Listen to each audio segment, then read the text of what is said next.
Bah oui, je te laisse ma place. Yalla Boker Tov, Shabbat Shalom. Oh, Shem Hashem, Naaseh V'Natzlach Navriach Be'ezrat Hashem, en ce vendredi 3.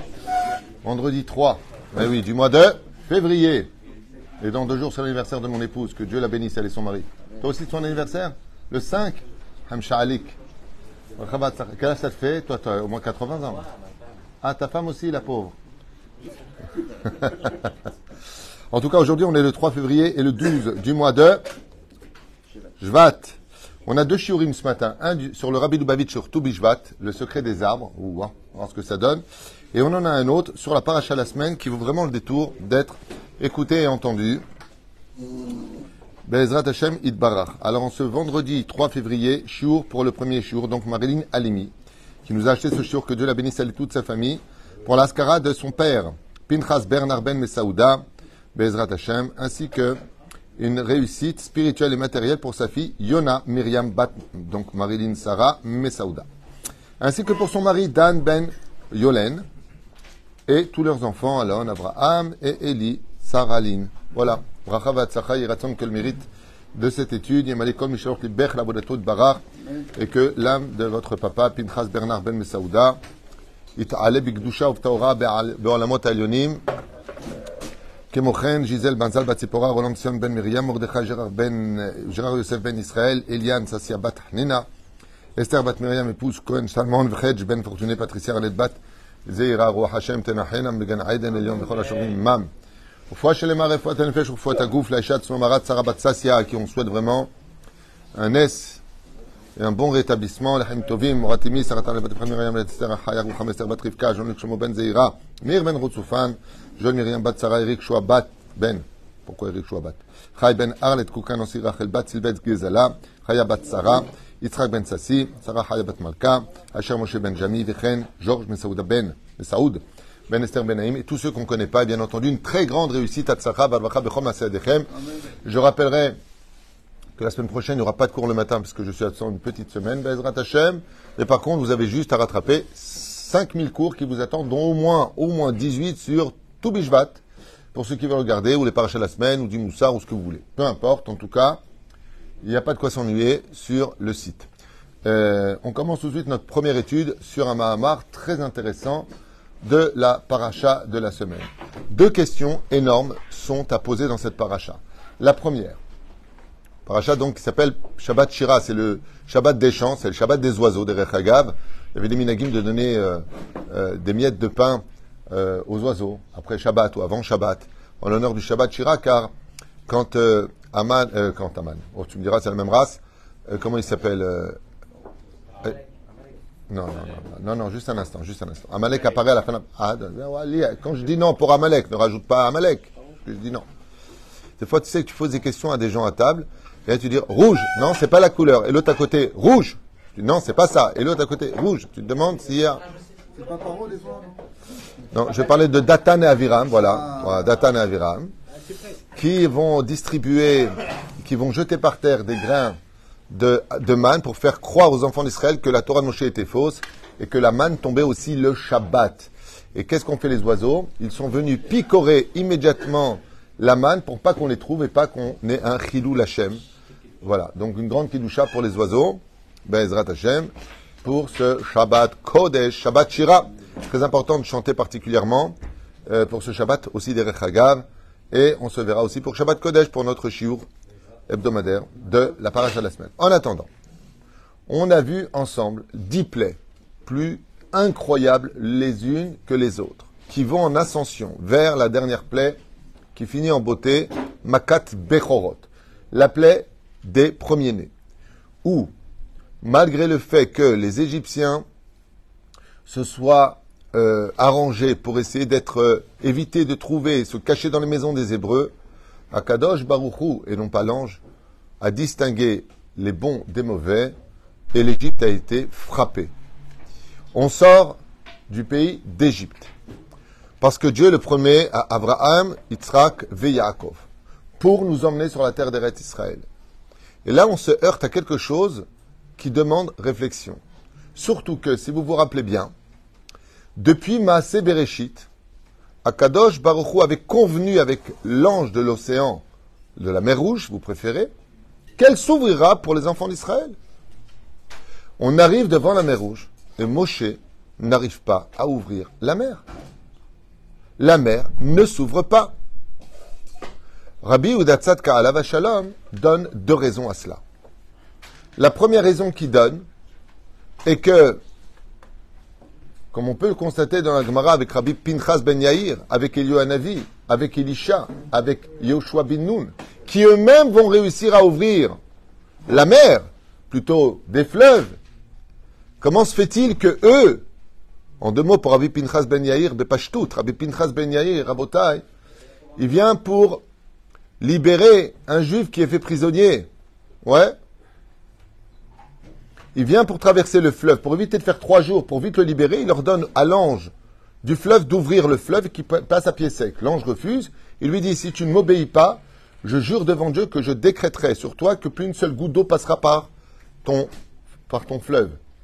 Le fleuve, l'ange du fleuve a peur et il ouvre. Derrière lui passe un Israélite. Oh, j'ai vu ce que tu as fait, tu peux me le refaire? Il le fait. Après, il y a un Ishmaéli qui vient, donc un non-juif qui vient. Il dit, les juifs, j'ai vu ce que vous avez fait, vous pouvez me le faire aussi pour moi? La Gemara là-bas rentre en dit, avec sa faute. Pourquoi est-ce qu'il va le refaire? Mishum Shlom Malchut, pour pas qu'ils disent, regardez ce qu'ils font pour eux et pas pour nous. Et en même temps, pour le Kiddush Hashem, Bajruch et le Kei Israël. Il y a plusieurs déotes qui sont données, plusieurs opinions. Pourquoi Rabbi Pinchas ben Yair, le beau-père de Rabbi Shimon Bar Yochai, il agit ainsi?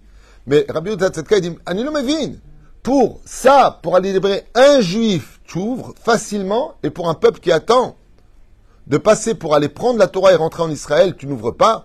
La réponse, tout le monde la connaît, comme il a créé de la cuisine. Zélifne matan Torah, bezé achare matan Torah. Vadaï, c'est qu'on a déjà expliqué 100 fois. Il est évident que, avant le don de la Torah, la nature dirigeait les hommes. Mais depuis qu'on va prendre la Torah, donc toutes les histoires qu'on a avec Yoshua bin Nun, Eliyahu Hanavi, Zachor Letov, Elisha, son élève, ainsi que Rabbi Pinchas ben Yair et bien d'autres qui ont créé ce genre de miracle, eh bien, c'est parce qu'ils avaient de la Torah dans les mains. Et là, mon cher Rabbeinu sort le peuple pour aller prendre la Torah. Et si tu n'as pas encore la Torah dans les mains, eh bien, les anges ne sont pas assujettis à tes ordres. Tzadik Gozer Hashem Ekayem, ce n'est pas encore d'actualité. C'est grâce à la Torah que Tzadik Gozer Hashem Ekayem, d'où ce que l'on comprend. Mais une explication qui est beaucoup plus profonde. Ça, c'était pour la première question. La deuxième question, c'est les 2 mots-clés de la Géoula qui s'appellent dans la cuisine. Non, tu vois, tu te la ramènes un peu trop. Les 2 mots-clés de la Géoula, on n'a pas le temps, pas code if code. Voilà, c'était les 2 mots-clés de la Géoula. C'est-à-dire que, comme c'est marqué dans le texte, Baïkach Moshe Tatzmot Yosef Nachon Immo, qui est Ashbea Ishbia et Bene Israël, les morts. En ces termes, Pakod Ifkod Elokim Etrem, Ve'alitem et Atzmotai Mise Itrem. Voilà ce que nous dit le verset. Ne m'oubliez pas, prenez avec vous les ossements de Yosef. Ouais. Et celui qui vous dira Pakod Ifkod sera celui qui sera le libérateur. Mais t'imagines le nombre de gourous qui auraient pu se pointer en disant, Hé, Rabotai, Pakod Ifkod, c'est moi. Ouh. Depuis quand 2 mots auraient-ils une signification maoutite? Et deuxièmement, comment se fait-il que tu me mêles les ossements de Yosef à ces 2 mots-là? Quel rapport entre Pakod Ifkod avec Veikru, Vaikach Moshe et Atzmot Yosef? Quel rapport? Fait un autre verset. Pourquoi dans le même verset, tu me parles des ossements de Yosef avec les 2 mots de la Géoula? Et là, on va rentrer dans des mémadim qui sont très intéressants et assez puissants au niveau d'esprit pour comprendre qu'est-ce que ces 2 mots avaient comme particularité. D'abord, vous savez que Moshe Rabbeinu alav Shalom était Aral Sfataim, la chante Kaved. Et Mambouf, vous savez, il y avait des mots, des lettres qu'il ne pouvait pas prononcer comme le même, comme le P. Comme ça nous explique le Ben Ishraï et bien d'autres commentateurs.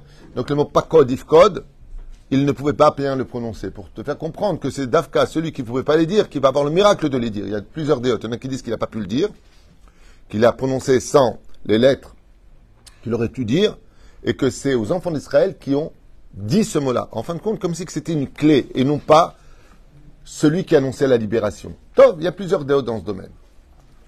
Le mot qu'on appelle dans le Talmud Xera Shava. Alors je m'explique. Mazé Xera Shava, quand tu trouves un mot dans un verset et le même mot dans un autre verset, c'est qu'il y a un lien entre les deux. D'accord? Et il y a un mot-clé entre Yosef Hatzadik et l'océan. Lequel? Vayanos. il s'enfuit. Vayanos Ayam, Vayanos Yosef. Étant donné que l'un est là vis-à-vis de l'autre, ouais, eh bien, pourquoi Moshe Rabbeinu alav shalom a besoin d'amener les ossements de Yosef pour le sortir de là-bas, devant la mer Rouge? Alors au niveau du pshat, tout le monde le comprend bien. De là, vous apprendrez qu'est-ce que c'est le mérite d'être Shomer Brit Mila. Parce que Yosef Hatzadik n'est pas tombé dans le piège de la femme de Poutifera et ne l'a pas touché, ni regardé, ni. On voit que celui qui est Shomer Brit Mila, il peut faire des miracles, mais à la Teva, et pour lui, et pour les générations après lui. Comme l'histoire de la mer Rouge, on vu les asmot Yosef. D'ailleurs, Kagav, hier, j'ai posé une kushia qui était intéressante. Je redis, Rabotai, on a fait un cours pour la Vrechim hier soir. Les asmot Yosef. Ah, il a fait méode. Comment se fait-il que Yosef Hatzadik n'était ni jaloux, ni à fauter avec la brite? Chez l'Akdola méode. S'il n'a pas fauté avec la brite et il n'était pas jaloux, en aucun cas, on aurait trouvé les Hatzmot Yosef et la Goufo chez Yosef. Car celui qui se fait manger par les vers, c'est celui qui a fauté et avec la brite et qui était jaloux. Mais celui qui n'est pas jaloux, les vers ne le touchent pas. En kochatolaim alav. Pourquoi marquer Hatzmot Yosef?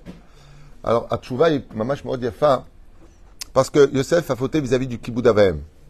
C'est vrai qu'il avait deux mérites, mais comme il a entendu Avdecha Avinu, Avinu Avdecha, notre père, ton serviteur, et qu'il n'a pas dit hey, ton père n'est pas mon serviteur, à cause du fait qu'il ait manqué de respect vis-à-vis de son père, son corps a été consommé. Car Mevim Rabotenu ala Shalom, c'est le premier Mahamar du Yanouka dans son feuillet d'Erech Hagav, il commence par cette question-là. Il a perdu 10 ans et il a perdu son corps. Atzmot Yosef. C'est-à-dire Zemot Banyan. Alors écoutez bien maintenant, on va essayer d'expliquer ces deux points-là. On a vu que donc le mérite de celui qui est Shomer Brit Mila, non seulement le protège lui, mais même pour ses petits-enfants et arrière-petits-enfants, s'il y a une difficulté, il suffira simplement de rappeler que Papy, c'est un grand tzaddik qui n'a pas fauté avec la Brit Mila pour que ça ouvre l'impossible. Ça ouvre l'impossible. De là, on apprend une chose.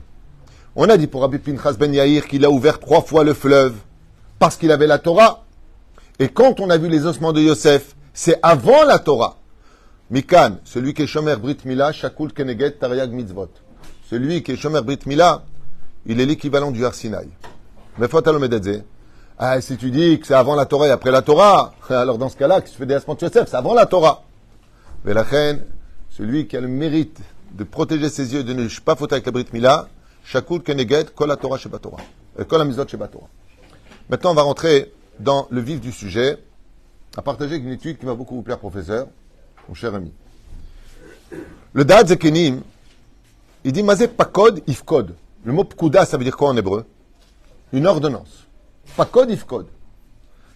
D'abord, pourquoi une redondance? Pakod, Ifkod. Ifkod. Mazé Pakod. Ce sont deux ordres. Les Da'at Zekenim, ils disent, quand tu reçois un ordre, c'est parce qu'on vient te dire qu'il y a un manque quelque part. L'ordonnance vient montrer un manque. Pourquoi on a des mitzvot? Pour faire le tikkun du monde. Il manque encore des mitzvot. Il manque des mérites. Le mot pakod ifkod, alors je vous le lis directement dans le texte, Sheu siman negeula, aval ou milshon chisaron. Ça veut dire que quand tu dis pakod ifkod, tu viens dire par là qu'il y a un manque quelque part. Ou maou. En brim, quel rapport y a-t-il entre le mot pakod ifkod et monter les ossements de Yosef, qui était notre question? Tout simplement pour nous dire qu'il y avait un manque. Un manque quelque part, et on se demanderait où est-ce qu'il sera le manque. Manquera. Pour la raison pour laquelle l'ange de la mer Rouge ne s'ouvre pas, c'est parce qu'elle a été programmée comme un Shaon Shabbat. Je m'explique. C'est vrai que depuis Maaseh Bereshit, c'était prévu que quand les enfants d'Israël arriveront, quand est-ce que devra s'ouvrir la mer? Quand ils arriveront. Mais après combien de temps? 400 ans d'esclavage. Donc la mer, elle dit, oh, t'es en avance. Moi, je vais pas à m'ouvrir. Il manque encore 190 ans. Gematria 190. Donc l'océan, il lui dit, moi, c'est pas que je veux pas m'ouvrir. J'ai compris qu'il y a eu les 10 plaies. Je sais que vous êtes le peuple d'Israël. Vous allez chercher la Torah, kol hakavod. Mais moi, je peux pas m'allumer comme une Shaon Shabbat avant l'heure, puisque j'ai été programmé, B'Maaseh Bereshit, selon le Brit Ben Ametarim, qui est pour 400 ans. Arba meot shana. Velo 210 shanim. Donc va te faire cuire un œuf, toi et ton peuple. J'ai pas envie de m'ouvrir. J'ai été programmé par Dieu pour ça. Oui ou non? Maintenant, écoutez bien. Davar Nifla. Mamage Davar Nifla. Et étant donné qu'il y avait donc un manque, il faudra donc prendre les ossements de Yosef. Et c'est là que les ossements de Yosef vont intervenir pour que l'océan s'ouvre. Bamed Varim Amorim. Mina Pasuk. Vayakom el Chadash Asher Lo Ikir et Yosef. Écoutez bien cet enseignement parce qu'il est pour toutes les générations. Vous vous rappelez que dans la paracha de Shemot, on nous apprend qu'un nouveau roi s'est levé et qui, lui, par contre, n'a pas reconnu Yosef. Et s'il y a une personne au monde pour laquelle l'Égypte doit tout, c'est Yosef Hatzadik. C'est lui qui a sauvé l'Égypte. C'est lui qui a remonté Pharaon sur le trône. C'est lui qui a glorifié l'Égypte. Plus que ça encore, j'ai posé une couchée hier. Je dis, c'est marrant parce que vous avez remarqué que l'esclavage, c'est marqué dans la Torah, dans le Brit Ben Ametarim, où est-ce qu'il aurait dû avoir lieu? Il aurait très bien pu avoir lieu où? En Canaan, en Libye, en France, aux États-Unis, ailleurs. Pourquoi Dafka en Égypte? Parce que l'Égypte, c'est le fils principal de Cham. Non, écoutez, de Cham. Cham, il s'est installé dans deux pays, c'est deux jambes, même s'il comprend toute l'Afrique, dans l'absolu. C'est Cush et Mitzraïm. Ok? Mitzraïm, c'est comme tu dirais l'aîné de Cham. Et moi, je m'étais déjà posé une question quand j'étais beaucoup plus jeune. Pourquoi Yosef Hatzadik, il achète pour Pharaon tous les terrains d'Égypte, toutes les dîmes d'Égypte, y compris la vie des Égyptiens pour Pharaon? Et je me disais, Bahia, qu'est-ce que tu en as à faire de lui? Et la réponse, elle est magnifique. Chez Nehemar, Eved Avadim Aitem Beretz Mitzraïm. Oh, Mazé Omer. C'est-à-dire qu'ils vous ont mis en esclaves alors qu'ils étaient eux-mêmes esclaves. Mais de quoi ils parlent? Effectivement, dans la malédiction que Noach prononcera vis-à-vis de Cham et de toute sa descendance, vous serez l'esclave de vos frères. Donc, qui étaient les Égyptiens? Les esclaves des Hébreux. Et étant donné que Dieu avait promis de sortir avec de grandes richesses, s'ils avaient été placés dans un autre pays, ça aurait été considéré comme du vol. Pourquoi vous prenez l'argent? Vous estimez que vous avez été en esclavage. Il n'y a pas de problème, os de la Cassiglianos. Pourquoi? Vous faites un mishpat. On a travaillé 210 ans, multiplié par 20 millions d'Hébreux, égale temps par mois. Et là, ils sont sortis avec tout l'argent, ils ont vidé l'Égypte. Alors, Chazal, il dit, c'est quelque chose de nifla. Il dit, oui, mais n'oublie pas un détail. Tout ce qui appartient à l'esclave appartient à son maître. Donc, Yosef, en réalité, en achetant toute l'Égypte pour Pharaon, il a acheté pour nous, puisque ça appartient au maître. Et Cham est l'esclave de Shem, en l'occurrence, depuis la paracha de Noach. Et la reine, pourquoi Dafka là-bas? Parce que s'il avait été en Grèce ou dans les pays occidentaux, eh bien là-bas, Yafet n'est pas l'esclave de Shem. Par contre, Cham est l'esclave de Shem. Et la reine, il ne pouvait pas aller ailleurs que dans ce pays-là pour récupérer de droit. Et non pas comme un voleur, ce qui appartient à l'esclave appartient à son maître. Ainsi, on comprend. Maintenant, on retourne dans notre sujet. J'espère que vous arrivez à me suivre, parce que c'est tellement prenant. Dit comme ça. Étant donné qu'il y a eu une ingratitude hors du commun, inexplicable de la part de l'Égypte, qui ont été tous sauvés par Yosef, tout le monde bénissait Yosef, il a gagné les guerres, Yosef, pour l'Égypte. Il a nourri l'Égypte, il a sauvé l'Égypte, il a récupéré l'Égypte. L'Égypte était ruinée.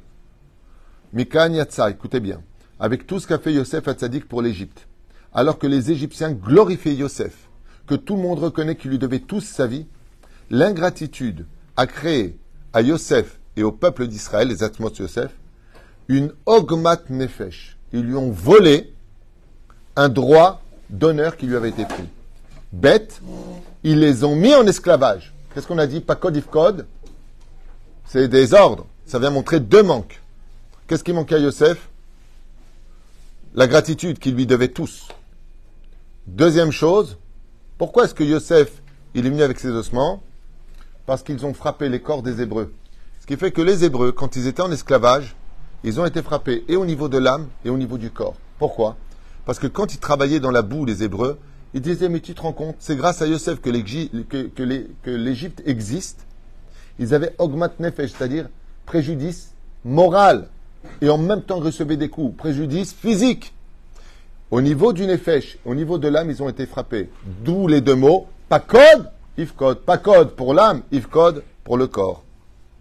C'est pour ça que pour les récompenser et soigner leur plaie, il faudra Pas un seul libérateur, mais deux libérateurs, comme jusqu'à la fin des temps. Qui était-il? Moshe Rabbeinu et Aaron. Aaron vient soigner l'âme, Moshe est venu sauver le corps, sorti d'Égypte. Donc pour soigner ça, il fallait deux médecins. À la fin des temps, ce sera pareil. Eliaou, Mashiach. Un qui vient sauver les corps, l'autre qui vient sauver l'âme. Comme explique d'ailleurs le Rav Kook. Mais la reine, quand maintenant ils ont apporté les Hatzmot Yosef, ils ont dit, pourquoi tu t'ouvres pas? Ils vous avez venu trop tôt. Moi, je vous attendais après 400 ans, je n'ai pas à m'ouvrir maintenant. Apportez les ossements de Yosef. Et quand ils ont apporté les ossements de Yosef, alors Moshe et les Bnei Israël ont dit, pas code, Yves-Code. On a un mot pour toi. Le manque. Qu'est-ce qui manque? Il dit, Takshiv Tov. C'est vrai qu'on a fait que 210 ans d'esclavage. Mais que Machaser Lanou, on a été brisé vis-à-vis de nos âmes, brisé vis-à-vis de notre corps. Ça fait combien de galoutes? Une ou deux? Ça fait deux. Deux fois 210, ça fait 420.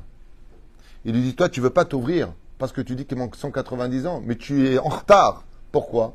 Parce que nous, on a été touchés aussi bien dans l'âme que dans le corps, dans cet esclavage, de l'ingratitude. Et toi, tu viens dire qu'il manque quelque chose? Il manque. Contre le manque, comme dit le Dadzekunim, pas code if code. Quand il y a un ordre qui est donné, c'est qu'il y a un manque.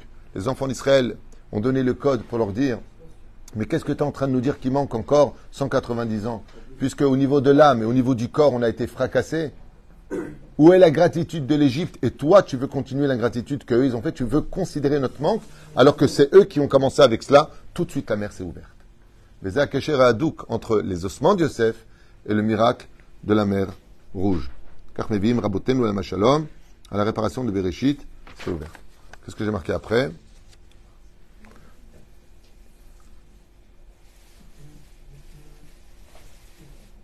Kachaz Bidjouk.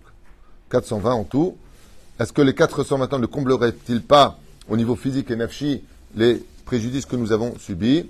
Ambrim, rabotez-nous, l'ange de la mer rouge s'est immédiatement ouvert. Voilà. C'était juste un passage très important pour nous.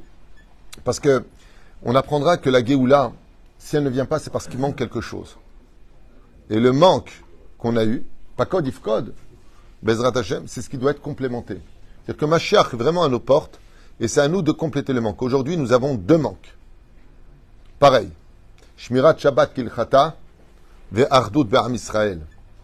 Le peuple d'Israël s'est retrouvé uni, même si leurs déotes étaient différentes, leurs opinions étaient différentes. Et la deuxième chose, c'est vous constaterez que dès qu'on a passé la mer Rouge, on reçoit une mitzvah en plein visage, une des plus belles mitzvot du judaïsme, pour moi la plus belle de toutes, les 3 séoudot de Shabbat. D'ailleurs, je voulais développer ça avec vous, mais j'ai déjà fait tellement de fois. Mais le Zohar Kadosh, regardez le Zohar Kadosh de la paracha de Béchalach, il parle des 3 séoudot de Shabbat, à un tel point que le Ben Ishraï dit que le principal du Shabbat, c'est les 3 séoudot. À un tel point qu'on est sauvé du Gehinam, on est sauvé des problèmes de la vie, on ne verra pas la guerre de Gog ou Magog. Eze Sachar, dit la Gemara, dans Maseret Shabbat. Quel salaire incroyable pour les 3 séoudot Dieu nous donne, d'où l'importance de manger du pain et de faire le Birkat Hamazon aux 3 séoudot. Et pour séouda Shishit, j'ai un secret. Si vous n'y arrivez pas, mangez moins, séouda Shnia, c'est pas compliqué, en douille, disait l'autre. Non mais les gens, ils me font rire. Je peux plus. On t'a pas demandé de finir le pain et de finir la marmite. Réservez toujours encore un peu de place pour la séouda Shlishit. Rabbi Shimon Bar Yochai ne s'est vanté que d'une seule chose, c'est de ne jamais avoir raté une séouda Shlishit avec du pain. Jamais. Et d'ailleurs, il y a un dioun dans la Gemara à savoir, mais il mangeait quoi le Shabbat? Des dattes. Est-ce que la date, c'est un dîne de Motzi Lechem ou pas dîne de Motzi Lechem? Il y a tout un dioun très intéressant dans les poskim par rapport à la séouda Shlishit. Aval quoi qu'il advienne, que celui qui est anous, ça veut dire vraiment, il ne peut pas faire autrement, on sera kin de la séouda. Voilà, c'était pour ce premier shiur. On se voit pour un deuxième shiur sur le Rabbi Lubavitch, la fête de tout Bishvat. À tout de suite.